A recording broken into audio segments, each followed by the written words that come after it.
I think we are live from the Hermitage. Those are some pictures I shot just a few minutes ago, actually, while I was waiting to start broadcasting. And so, yeah, it's absolutely a perfect evening out here this evening. It is there's a moon out, and it's really, really calm. And there's the first burn in our ring here at the base camp at Dharma Wheel Hermitage. And my microphone thing is a little jiggy tonight. I'm gonna make do. You'll see what I mean in a second. I'll say hi here. Hey everyone. There's the camera. So here we are. Fireside chat at the Dharma Wheel Hermitage.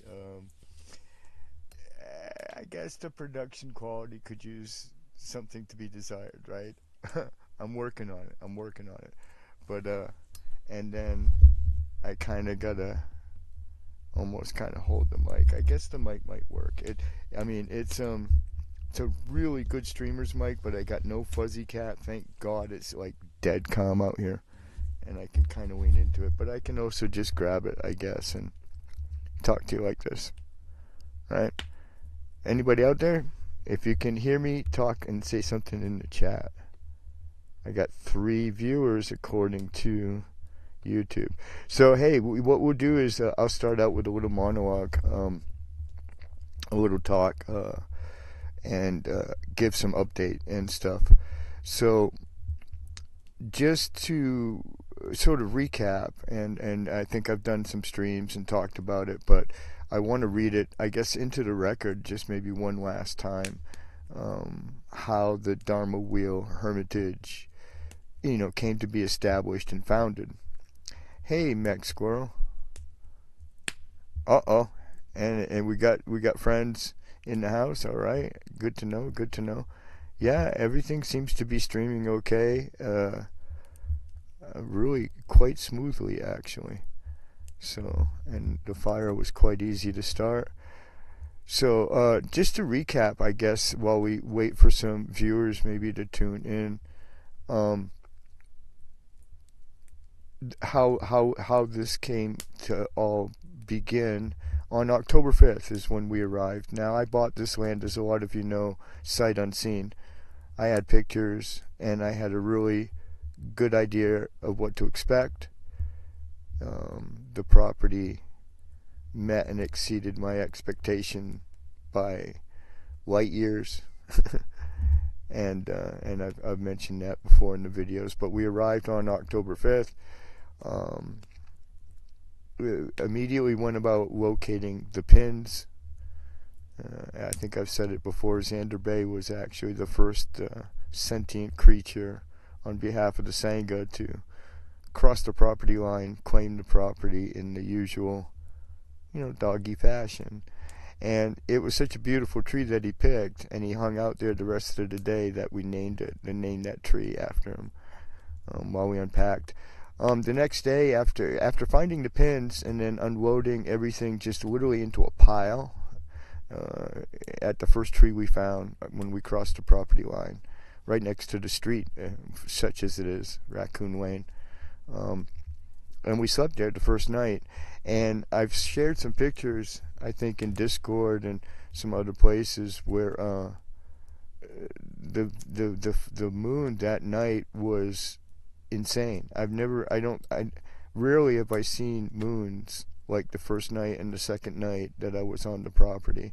But we just literally slept on a mattress out under this tree with all this stuff piled on this whole survival camp, still in boxes piled around us. And we just slept there, and the moon came up so bright that it was like daylight outside. It was really unbelievable.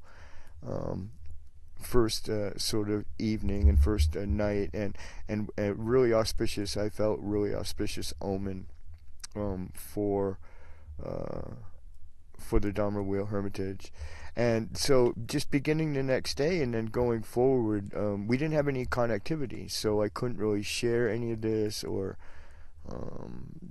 my initial plan was kind of was to go live right away and share the sort of the trials and tribulations, I guess. And I guess I'm glad I didn't in a way, because it was a lot of hard work and a lot of patience required on everybody's part, really. But slowly but surely, first we moved the pile, if you will, and the mattress further up onto the property, and then we went about staking the property, which is you get some property stakes and you band them with the proper colors, property line, no hunting, that kind of thing, no trespassing if that's the case, and then you stake the lines, which is a day-long chore, really, even to get a few stakes in to get an idea of the outline of the property. You have to put flags up, and you have to do by line of sight from the pin stakes, and it's and then the property is up and down, right? The property is a slope, so and so that was a chore, and took an entire day really just to get some stakes out and get an idea of the lines of the property.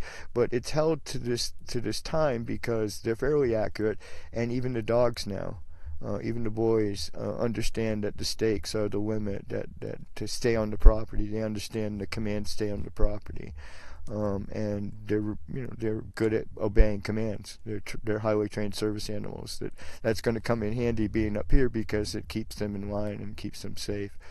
And then we went about unboxing the entire, as most of you know, my entire summer and even my spring was spent down in Antioch, painstakingly, begging online and assembling a homesteading kit that I could put together once we got up here.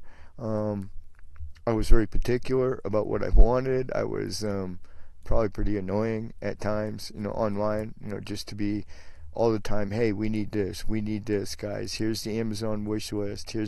But it all came together, and in the end, every single item was obtained and then made it up here safely, has been deployed, and really is working out really, really super well.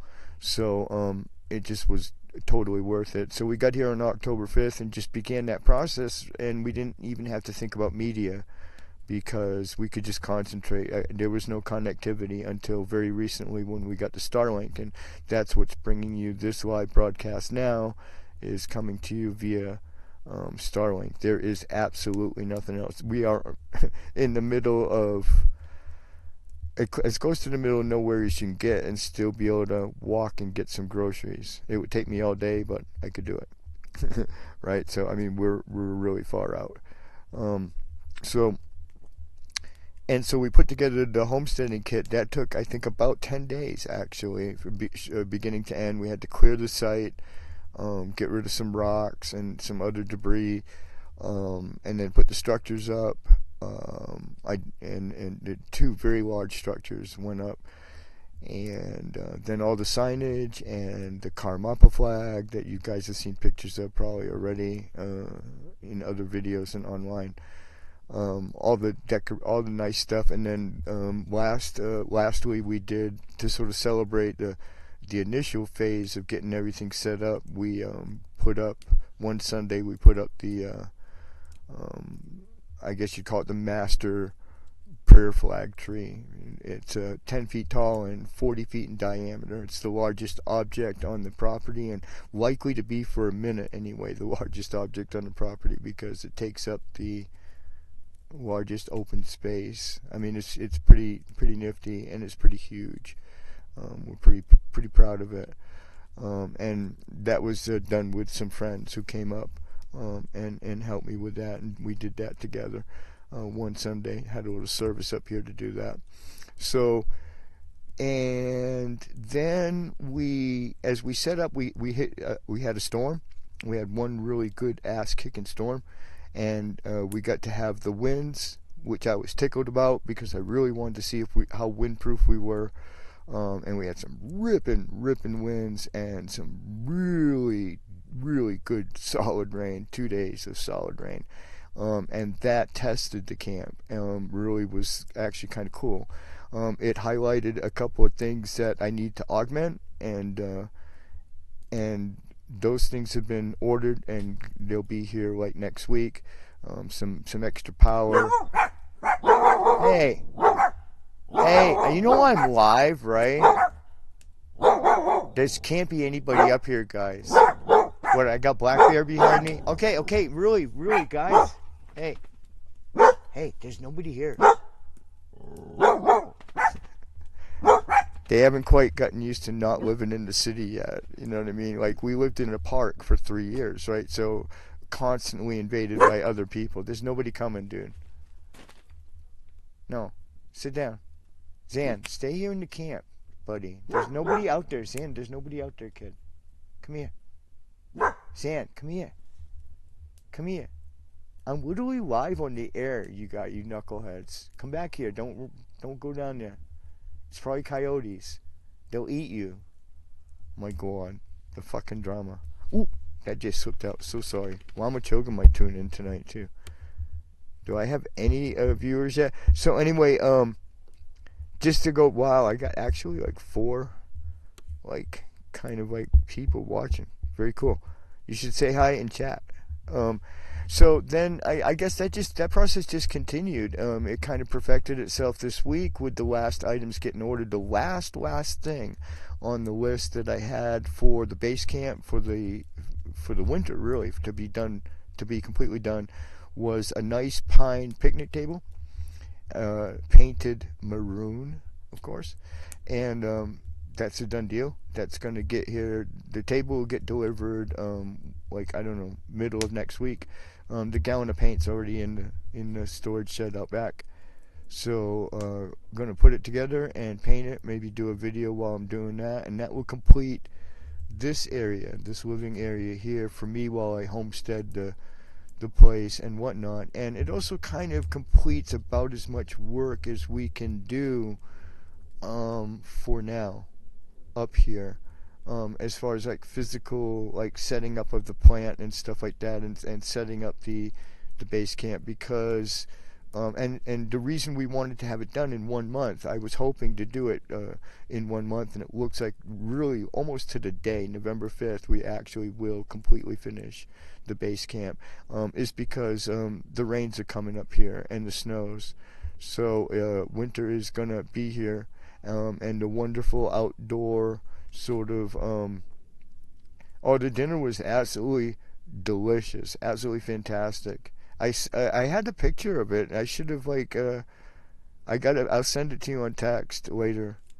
But I just heated it up right away, put it in a little steamer, and just heated the gravy up, and poured it over. I still got enough for breakfast in the morning. I only ate half of it, but it made a nice plate. I took a picture.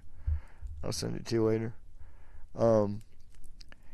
And so, I don't know, so yeah, as we come into November 5th, 1 month out, I'm right where I wanted to be. I wanted to be finished, and it looks like we will be finished. Hey, you seem to be up against the World Series in overtime. I don't know.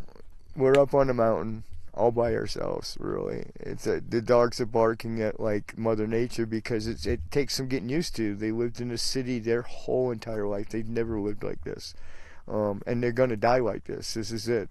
We're all gonna die up here. That's the idea of the Dharma Wheel Hermitage. At least from a personal standpoint, this is my place to come and practice for essentially the rest of my life. And so the boys are it's dawning on them slowly but surely that this is it. You know, it's no more city life for us. This is going to be the beginning and the end. And, you know, we live on a road, quote unquote, where I think it's been approximately 2 weeks, maybe 3, since I've seen any vehicle besides people, you know, my family who's down in the valley, right?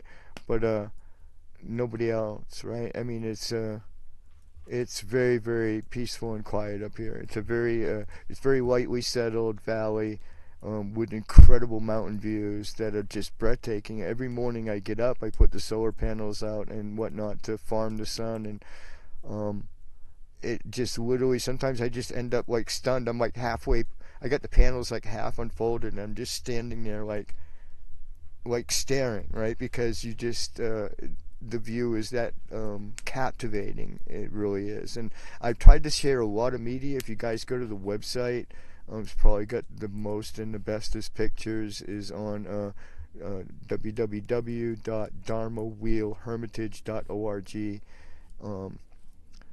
A prayer flag tree is just really anything that helps the prayer flags sort of, artificial thing that helps them stand up. It's no like official thing. What we opted for was a central pole, and we're using a professional flag pole for a variety of reasons. One, it's very easy to clip them on the top because it comes with spinning clips that mount on the top of the flagpole, and a capital to keep all that on. And then also it comes apart, it screws apart at mid pole, so it makes it easy to add more flags, right? I can just we can unscrew the central pole, bring the pole down, tie new flags on for people who want to add flags to the tree, to add their own prayer flags, and then put it back up easy.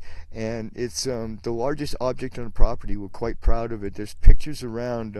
If you go to the website, I'm so proud of it that it's probably the first pictures you'll see when you go to the website, is the prayer flag tree, the one we set up here on the property. And it's 10 feet tall and 40 feet in diameter.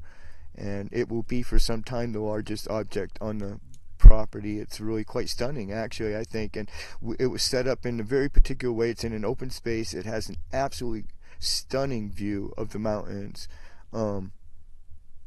Not yet, no, only two, because it's people put them on. You don't just put them on willy-nilly. You're not just putting hundreds of flags on just to make a decoration. There's two up there. One for me and the boys. We did a Sunday service, where we dedicated the tree, and we put the two arms out. There'll be more arms. If you look at the pictures of it, you'll see the two arms coming out, right, of the prayer flag tree, and then we'll add more arms as we add more prayer flags. But it's a very individual thing. And then my sister brought one all the way across the country. She came 4,000 miles and brought a prayer flag with her, and put all her intentions and all her hopes for coming out here to the West Coast and starting anew, and sort of really quite an auspicious moment for her. And so she put her sort of intentions. Zan, there's nobody here, babies. Hey, seriously, guys, come on, calm down. No, Zan, you're just drawing attention to us.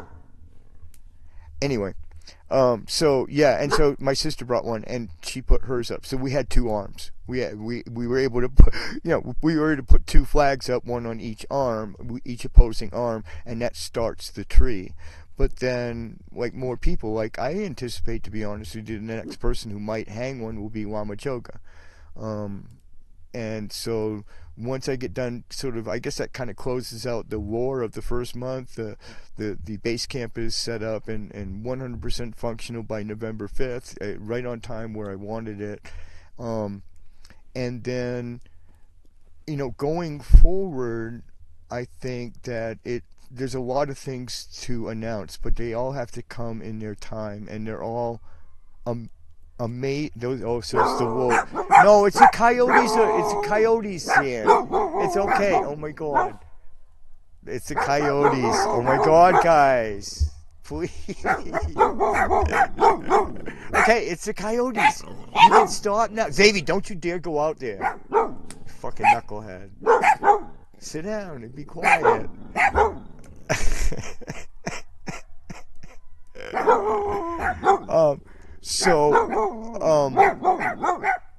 Okay, guys, that's enough. So there's a lot going on. It's been a very auspicious week, and I think it's fair to say that.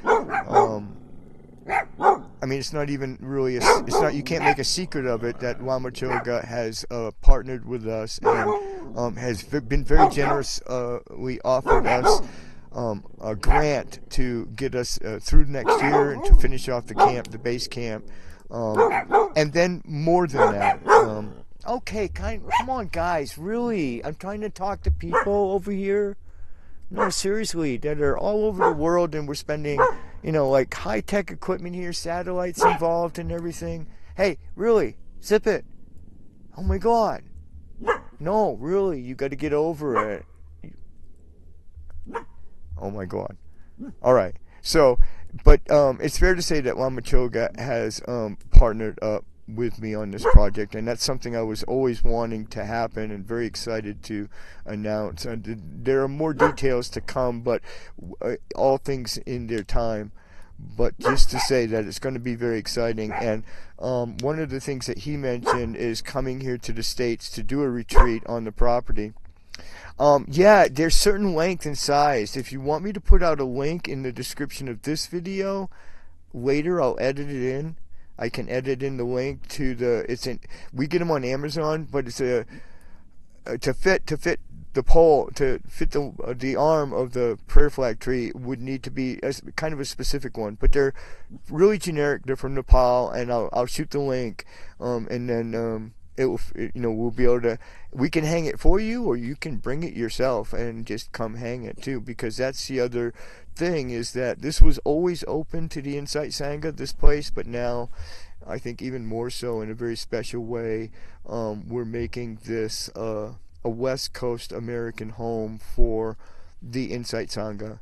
Among other, I'm always open to anybody in the whole worldwide Sangha to come here, but I think in particular we can at least announce tonight that there's a relationship there that's beneficial for the Hermitage. It allowed me to throw us ahead into next year and to be able to brace up for the winter storms, and also to present some opportunities. Yeah, it's the coyotes. I can't believe we just caught that live on the stream. That's bizarre. Could you guys actually hear the coyotes on the... Do I have viewers? I got viewers. This is amazing. Some, anyway. More than I thought I was going to get. Maybe I should tweet it out. Hold on, I'll put the mic down for a second, and I forgot to send out the tweet on the phone. But, so anyway, I guess that kind of updates really everything. I mean, everything is super auspicious. There have been really amazing signs and wonders up here, guys. The first two nights with the full moons, that literally the one full moon looked like a sunrise. When we took pictures of it, it was insane. The first two nights, the moonrise was breathtaking, and there have been. Yeah, you heard the coyote. Isn't that wild? What a stream. I should have thousands of viewers, man. I got like that ultimate wildlife stream going on up here. I might have to throw another log on. Hold on, let me tweet the... I had a thing ready to send out on Blue Sky and X and all that, and then I'll drop it in the Discord real quick. The Insight Sangha Discord. I was thinking Wamachoga might come, but it's probably a little late for him. We're both on the same time, and yeah. I mean, isn't it wild, the auspicious moments, and then the October 5th ones were really kind of super moons in and of themselves, and then like you said, the November 5th ones. Just let me drop it real quick in the Discord, and boom. And, we don't have to stay late. You guys know my streams, man. They're pretty audience-free in general anyway. That might change, though. I really feel that this place is coming into an auspicious place. And, but, so, going forward, I can definitely say that what Wamachoga said in his post about, the unfortunate thing about canceling the spring U.S. retreat, but then possibly coming here in the fall. That's more than a possibility. It's up to him. If you want to come, we'll be ready. By fall, I will have. We'll announce some stuff, but we'll be ready. We'll have the facilities in every way to facilitate. I believe at least 8 retreatants that I can have at least for the first time. We'll see how that goes. But we can have, and that's not including me and Wamachoga. So eight people could conceivably come to a retreat in the fall of 2026 up here, and we would have literally everything, would be all set up for that. And but like Lama Choka said, it's going to be very rustic. You're going to be in a tent, or if you want to, just out under the stars. Because if it's this nice in the late fall, imagine what it's like in the late, I mean, in the late summer or the midsummer or whatever. I mean, there are times when we could do a retreat up here when the weather is really just quite astounding. So Zan, really, you can't, hon. Zan, you gotta quit, baby. Hey, come on. It's not gonna accomplish anything. Oh my God. Get over it. Yeah, Supermoon on November 5th, and I guess we'll make an attempt to stream that too as well. We can stream anything now. As you can see, the Starlink's working fairly well. I guess I'm streaming okay. I guess you'd tell me if I wasn't, so hopefully you would. The fire was nice, our first burn in the ring, and so that was very pleasant and worked out okay. And we'll do it again, but probably not. I don't know how many more times this winter we'll be able to do it. I mean, it's really dependent on the weather. It's really a perfect evening for it, and if it's even slightly breezy, we really can't risk it, or and the weather is coming, so we'll be doing indoor streams inside the cabin. I got a office, little desk and office area set up in the main cabin tent, and I'll be doing probably a lot of streams in there, and then I'll be canceling them if it's raining because it's just too loud out here too. Okay, really, guys, why? Hey, seriously, no, stop. Thank you. Hey, can you just enjoy the fire and just hush? You can't? Why? Thank you. Oh my God. The dog drama live on the air. Why don't I have thousands of viewers? This stuff is great. But thank you guys anyway, my 4 viewers, for tuning in this evening. We're going to do it every Saturday. It's going to be a podcast, guys, live from the Hermitage, just to sort of keep everybody updated, keep everybody in the loop, and give updates as we build it out and go through the winter.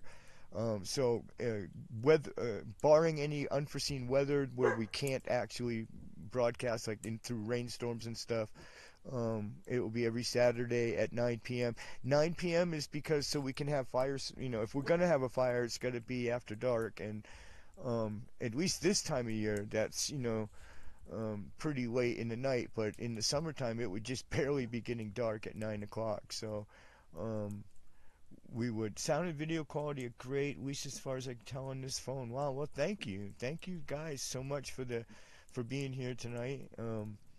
Like I said, we'll do it every Saturday, and we'll just give updates. Anybody got any questions about up here, about what our idea and our plans are for? Hey, come on, guys, really. Hold on a minute, guys. I'm gonna throw a log on the fire anyway. Come on, stop, really, guys. No. Will you just be quiet? Thank you. There's no need. Now you're gonna have to go in the house if you can't sit up it. No. There's nothing. Stop. Okay? Just stop. Thank you. No, just stop, guys. Come on. You gotta get used to it. You live out here now. Alright. I don't think I'm gonna put another log on because the stream's gonna be over. We'll end it at 10. Because you want to be on the stream? Come here, Peanut. This is my co-host Xavier Fox, guys, live and from the Dharma Wheel Hermitage. He is actually a highly trained service animal. He's a therapy dog, which is the kind of animal. It's like a cuddle animal, so it's the kind of dog you would bring into like an old folks' home or something like that, and basically, they just do what he's doing right now and just make you feel better for doing it. And he's pretty good at it. Yeah. Oh, don't be so grumpy. Don't be so grumpy. Do you want to be grumpy on the air? Come here. Come here. You got something to say? Say it right into the microphone. What? Oh, you're not going to do it, huh? Okay. No growlies for Xavier tonight. So, yeah, what are you and the dogs eating, and where do you get water and supplies? Oh, well, great question, actually. So yeah, if I were to start walking, down the valley, it's all dirt tracks. It eventually becomes gravel, and then in a little ways, maybe like a mile or so, it becomes pavement. And it's about 5 miles to the center of a town called Alturas, California. And that's it. That's our hometown, really. It's about 5 miles, so I can, generally speaking, get there within a couple of hours. I walk pretty briskly. It's downhill. It's getting back. That's the, you know what I mean. But people tend to stop though around here. Believe it or not, like if somebody saw me walking back up the mountain with a bunch of groceries in the wagon or something like that, I'd be real likely to get a ride in a pickup truck or something like that. It's that kind of country.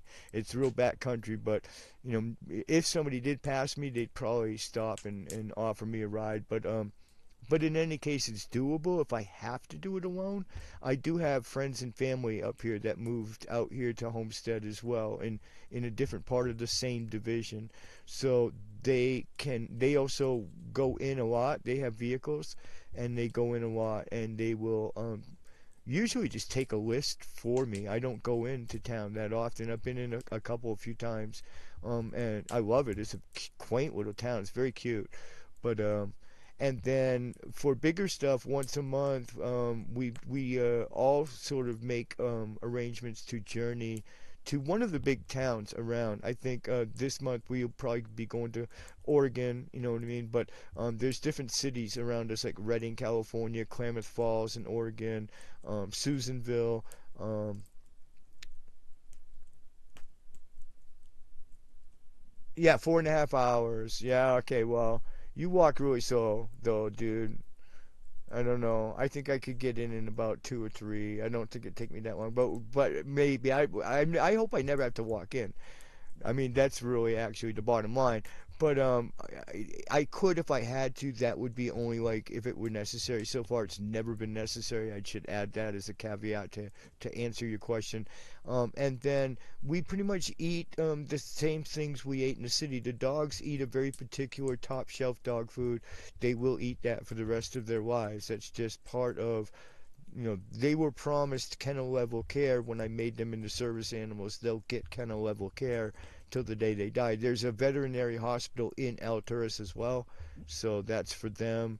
Um, and and then there's grocery stores. Ace Hardware is there. A lot of stuff now is starting to come out of Ace Hardware up that we're bringing up here to do the final build out. Like the picnic table is being delivered from Ace Hardware down in Alturas. So and then, believe it or not, I actually coaxed FedEx to come up the mountain right to the property. There's pictures around, guys. I wish I had them ready tonight, but I I put them out somewhere. If not, I'll post them again somewhere like on YouTube or wherever I'll make a post. But there's a picture somewhere of us waiting on the mountainside with a giant handwritten FedEx sign, and we had to wait for like three hours or 2 hours, right? But believe it or not, that big old FedEx truck came rambling up that dirt road, and I couldn't believe it that they came and they brought the Starlink, man. And I was like, wow. I was like, you're a hero, and the dude didn't understand why. He's like, I'm just doing my job, and I was like, yeah, but man, you're a hero, dude. I couldn't believe they were coming up here with it. And they did. They brought it up here. So it is possible to coax deliveries out of them, but I'd rather just go into the cities once a month. Anything I need that's big ticket items that I can't get in Alturas, I can get in Redding or Susanville or Klamath Falls, Oregon. We'll go to different ones every month to sort of top up and get do that kind of business that we can't do out here in this area. So it works out. It's just, but it's also, you still, if you plan it out right and you do put supplies in, you can spend weeks and weeks up here not leaving the property, and that's kind of the point. I mean, at least for me, as my own personal connection with this land and this project is to be here on the land as much as possible and to leave it as little as possible. So and so far, that's working out. I'll be able to arrange to be up here in the peace and solitude more than I have to be down in town. Is there a stream on or near the Oh, there's all kind of water all around us. There's lakes. There's Clearwater Lake. There's rivers. There's a great water table here. The ground is very porous. It's very volcanic. So there's like no puddles, and the water just goes straight into the water table. It's immediately filtered into really nice, potable water. Wells are easy here.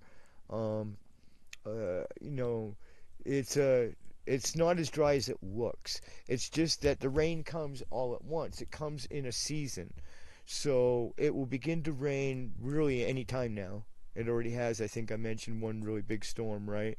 And then and then and then that will pick up. The pace of those little storms will pick up, and by December and January we'll really be getting some moisture coming down.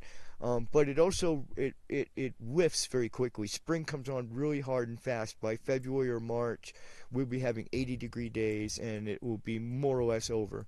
You know what I mean? And so it's a very quick but wet sort of I don't know, for lack of a better word, I guess a monsoon season, but it's not really that bad because we have these wonderful sunny days in between. And the sun is very strong here, strangely strong, very powerfully strong. Even in the wintertime, I'm generating very large wattage off the panels all day long. We have crystal clear days more than we have not. Where it's just not a cloud in the sky, and the sun comes up, the sun goes down, and it's very, very hot sun. And there's a very divergence of the temperature. To give you an example, when I woke up this morning, Saturday morning, it was 30 degrees. So that's 2 degrees, and that's Fahrenheit. So that's 30 degrees Fahrenheit. So it's 2 degrees below freezing on the Fahrenheit scale. And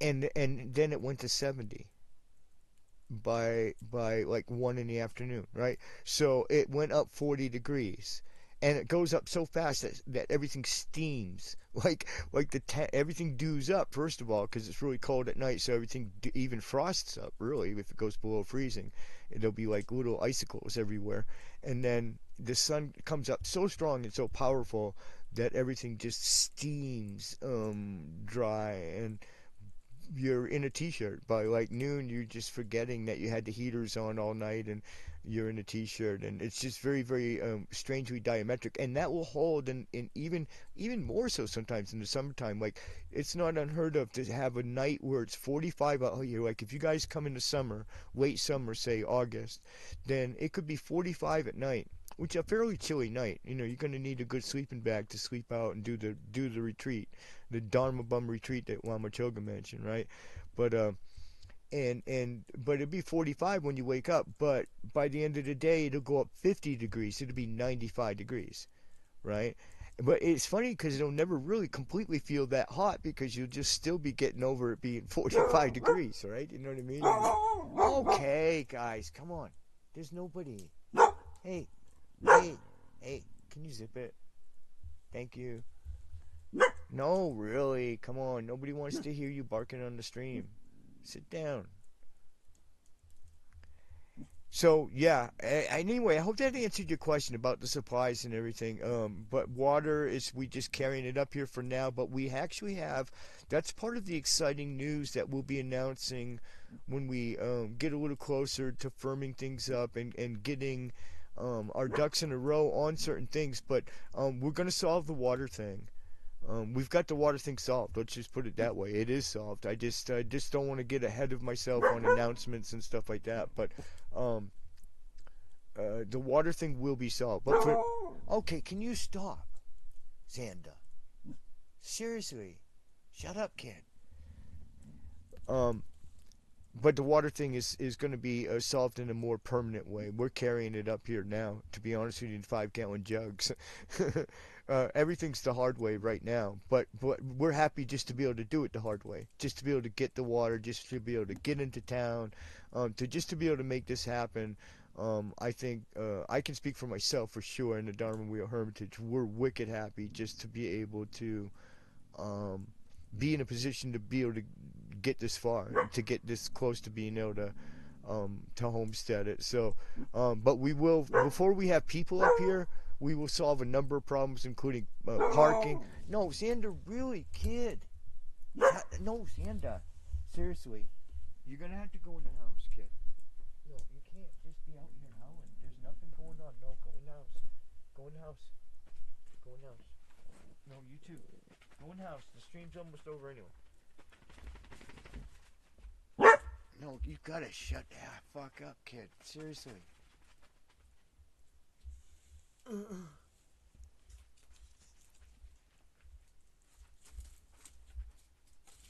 even had my little poker ready. Well, that was a very nice little fire, man. That worked out real cool. I bet there were some people down bottom that didn't think I was going to get the fire going. Brent, is that the only reason you tuned in, just to see if I could get the fire going?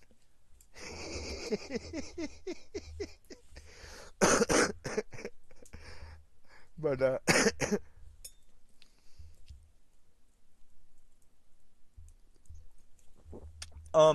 to answer, I guess, again, I don't want to give too much stuff away, but to answer your question, there's a well nearby, and it could be that I might do some things to obtain that well. So, but again, I don't want to get ahead of myself. That's not an official announcement yet, but it's part and parcel of working together with the Insight Sangha, working together with Wamachoga. But we're going to solve that. It's a done deal, really. Just take some time to make it happen, and then be able to announce it. Zan, really, can you shut the hell up, kid? It's unnecessary. See? Literally unnecessary. It's dead quiet out here. You're hearing shit that's on the other side of the valley. They hear dogs on the other side of the valley. You can literally hear dogs barking like 20 miles away up here at night. And they'll sit here and howl because they're from the city. They just don't get it. They don't understand. We're not in the park anymore. Nobody's coming. But, oh well. It's we have coyotes, dogs barking.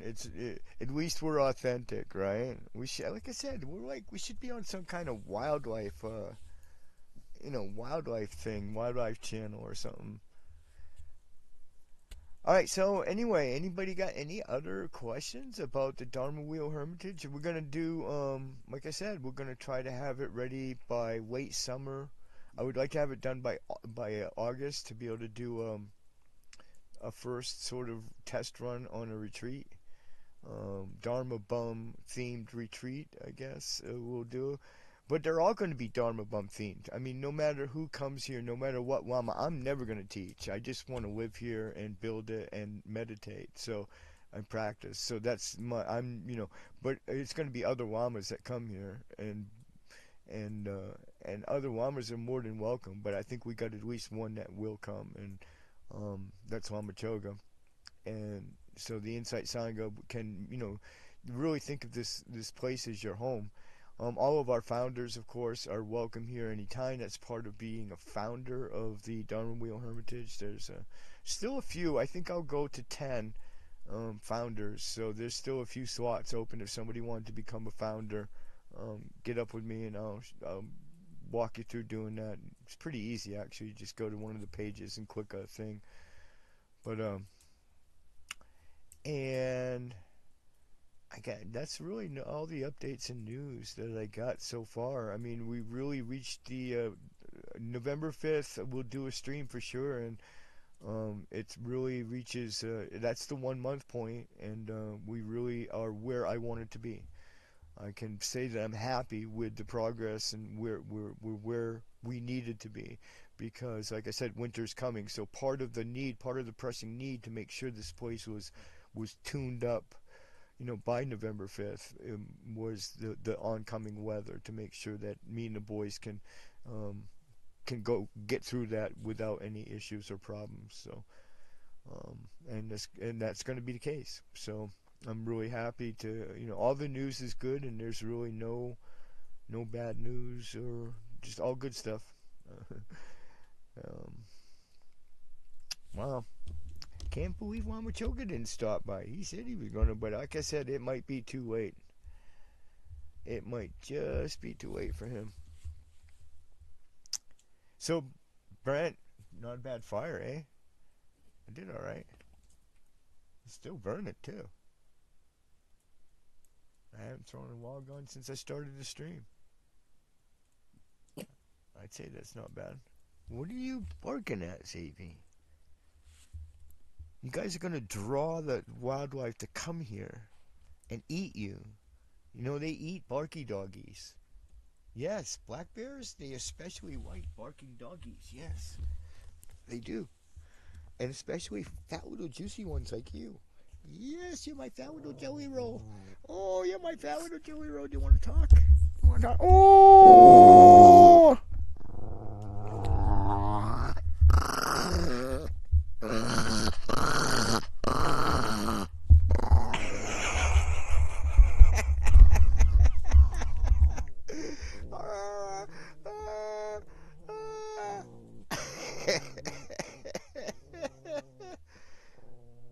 You're the silliest little bean in the world, you know that?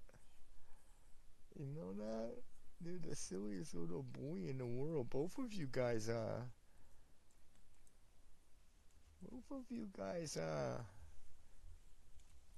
yeah, well, it was a good test, you know what I mean, to make sure that, the whole fireside thing, that worked, I guess.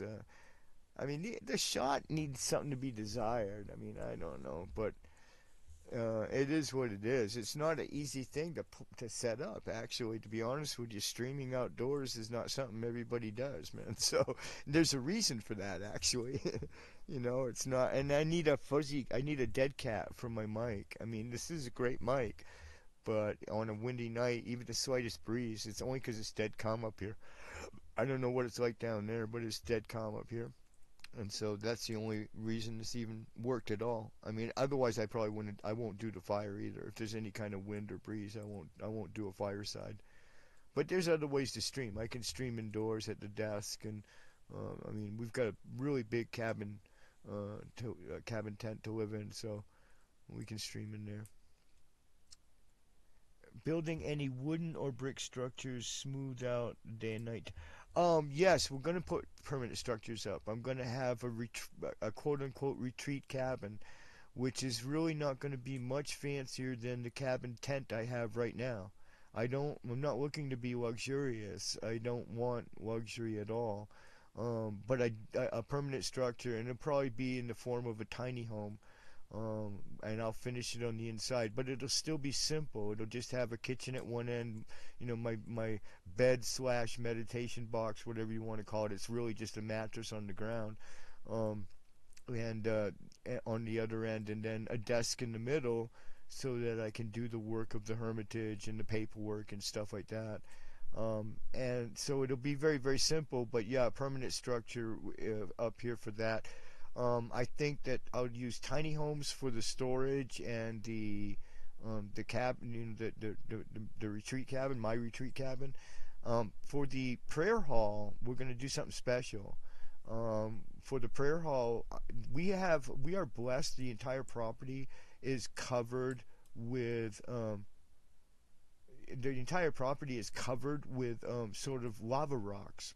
Right, and I think I've talked about that in almost every stream. I've mentioned them, but these wonderful lava rocks. It's what I built the fire ring out of, that you see, and these rocks are everywhere, and they're all over the surface. Very easy to get, and so with the prayer hall, we're going to build the prayer hall out of those lava rocks, with a metal roof. And the reason for that is it's the only way that I will allow open flame votives in offerings, like incense and candles. I won't allow it in a tent or even a wooden structure up here. It's just too dangerous, to leave unattended votive offerings. right? So like candles and incense. The only way that I'll permit it is with a stone building and a metal roof. And then we can do that. So so the prayer hall, and because we've got the lava rocks anyway, we do as many of them as we can pick up. It's good to pick them up and get them off the land, and so we'll put them to good use and build the prayer hall out of the lava rocks. And it's pretty easy to do if you've ever seen videos on how it's done, but it's just done with wood forms, and then you use steel rebar to stick down in there, and then you pile all the rocks in, and then pour the cement on top. You know, tamp it down, shake it a bunch of times so the cement settles, and boom, you've got walls. You've got walls made out of stone.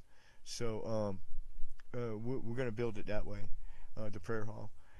But then we'll have a few wooden structures, and then everything else will be for the guests. It'll just be open sites. We'll have a tenting site with the picnic tables and a fire ring, and then we'll have a RV site so people can rent an RV and bring it up in here. That will be they'll have a separate parking pad with water and a fire ring and a picnic table if they want to.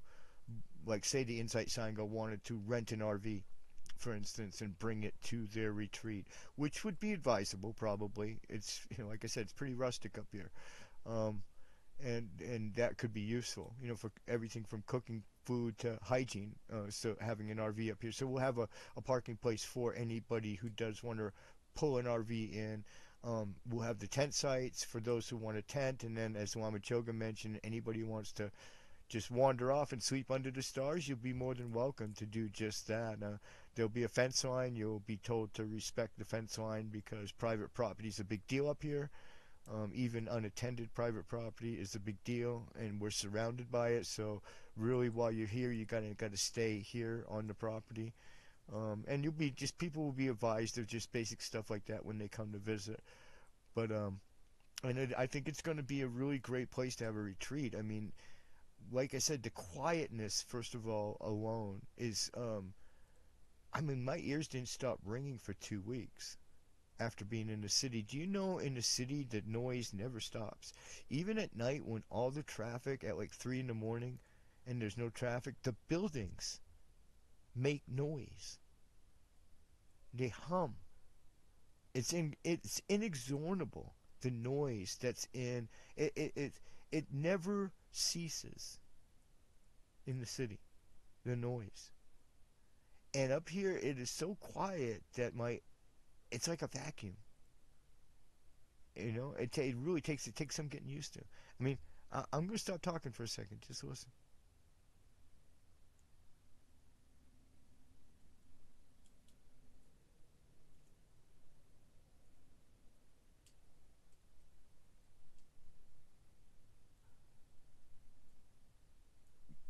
I mean, seriously, right? So, um, and not that meditation necessarily should require silence or quiet or great views or any of those things, but they are helpful. They are helpful, and they are helpful especially when you're trying to do some sort of focused work with a teacher. I think it's useful and helpful to have a place like this. So, yeah, and there's it's this place is going to happen whether or not or when the Insight Sangha can be here. As Lama Choka said, there's politics involved, and a lot of people really sort of. I was hoping Lama Choka would come. He had a stream today. I didn't even know. I was so busy setting this one up that I didn't know he had a stream today. I would have gone to his, but um, I think he took a kind of a hammering over his decision not to come to the States in the spring. But on another level, there's everybody has to make that choice, right? And I can understand why Canadians would not feel safe down here. I can. I mean, I get it. There's no ignoring that reality, right? So, and so we just have to hope that the conditions improve, right? And so that that can happen, but it will. I mean, it won't stay that way forever. One thing is, American politics are a perfect example of impermanence, right? Because it's literally continuously in flux. There's continuous change in American politics. If you just blink your eye, there'll be like a whole new regime, and things will be different. So I've been around now for 60 some odd years, and um, I've seen a lot of different American politics, and I just don't think that I don't think this will last any more than any other sort of fad or trend in American politics has lasted. The American public is, especially the voting public, is fickle and does what it pleases, and you know in the end, I think it's going to all sort itself out. I believe by next fall, by the time we have this place ready, because we're not ready yet, but by next fall or even late summer, we could be ready to have a really nice time here, and do it safely. So, right. Well, nothing will endure, right? I mean, that's Buddhists more than anyone should be able to deal with politics. I mean, because it's really, especially American politics, which is, like I said, so obviously impermanent anyway. So given to change, that it really is should be an object lesson. And I would think more than anybody, I certainly haven't found myself overly ruffled by what's going on in the States. Like I said, I'm understanding of people that are, like Canadians and foreigners. I get that, okay? So I'm not like I think that's their personal choice, and I'm not making fun or questioning that choice for what people want to do about that. Um, but myself, I just try to focus on my practice and try to focus on what I'm trying to do, which, if anything, I've brought peace, complete, absolute peace, tranquility, and compassion to 2 acres of this world. Okay? This 2 acres, right? And that, and it's perfect. It's just only 2 acres though, right? But it's a start. It's really, that's it. That's all I can do. And then maybe, I don't know, you guys go out and each find 2 acres, right? And bring peace, love, and compassion to that 2 acres. And I think if we all do it that way, maybe we can just literally do it piecemeal, right? Just and if not, at least we've tried. We've like I said, we've made our own corner of the world a haven, a sanctuary, which, like I say on the website, that's what I think of this place as, a Buddhist sanctuary. Um, here it's the eightfold path that matters. It's the four noble truths. You know, but they're not coming for me. My fire's out now, so got sirens off in the distance. Brent, hide the firewood. uh, Amen. Thank you, guys. All right, well, it's 10 o'clock. I'm open to going to 11 if you got an audience, but we're kind of audience free for this first stream, but that's okay. At least I know how to do it now, and it worked. Okay, guys, it's a million miles away. They're not coming here, honey. No, Zan, please. Come on, don't encourage him. No, really, it's 10 miles away. Dan, can you zip it? Oh my God. These guys are so dramatic. They're not usually like this. They're just doing this because they can get away with it. I'm on the stream and I can't, throw them in the house and close the door. Oh, be quiet, Zan. Well, anyway, you guys, thank you so much for tuning in. It's 10 p.m. We're going to end it. Give a like and subscribe. Tune in next week, same time, same place, 9 p.m. Pacific time. If the weather is like this, we'll do another fire. But either way, as long as it's not raining, I'll do a show. and keep you guys updated on the Dharma Wheel Hermitage. Keep us in your prayers, and me and the boys offer you our blessing. May everything be auspicious today for everybody who watches this in real time, friends both seen and unseen. Good night, everybody.